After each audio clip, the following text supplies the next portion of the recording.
हरदोई के शाहबाद में पहुंचे उत्तर प्रदेश के मुख्यमंत्री योगी आदित्यनाथ ने विपक्ष पर जमकर निशाना साधा। उन्होंने कहा कि हम बिना जाति बिना मजहब के 140 करोड़ लोगों की बात करते हैं और प्रधानमंत्री भी सबके साथ सबके विकास की बात करते हैं, ना कि किसी जाति या मजहब के आधार पर किसी के साथ भेदभाव करते हैं। बीजेपी राम को मानने वाली है तो विपक्ष रामद्रोही है।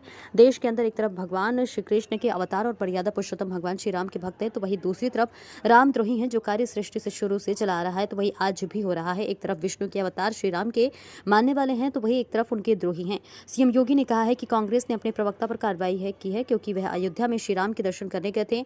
अयोध्या की मत मारी गई है भगवान पैच, कांग्रेस की मत मारी गई है भगवान का विरोध कर रहे। सपा सरकार थी तो ये भेदभाव करते थे, कब्रिस्तान के लिए पैसा आता था, शमशान के लिए नहीं।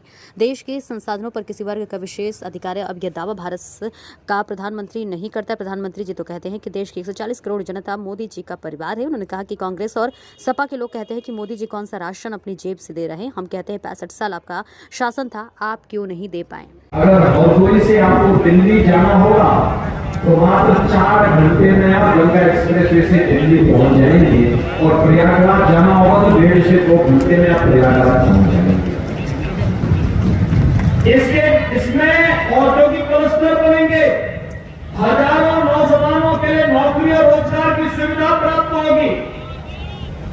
एक नए स्वरूप में एक नए भारत का दर्शन हम कर रहे हैं।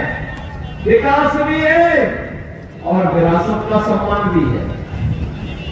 विकास भी है, विरासत का सम्मान भी है, गरीब का न्याय भी है। आप सोचो, कांग्रेस और समाजवादी पार्टी की सरकार के समय गरीब भूखों मरता था। आज बहनों और भाइयों 80 करोड़ लोग फ्री में राशन की सुविधा प्राप्त कर रहे हैं।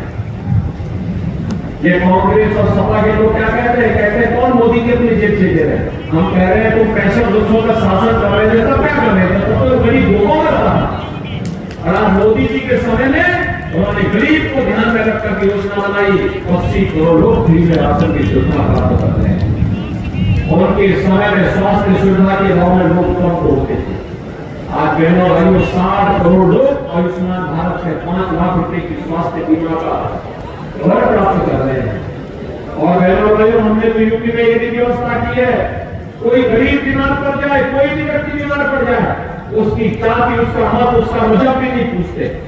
और कोई देखा होगा कांग्रेस ने अपने एक प्रवक्ता के खिलाफ इसलिए कार्रवाई कर दी क्योंकि उनकी प्रवक्ता अयोध्या में रामलला का दर्शन करने के लिए गई थी।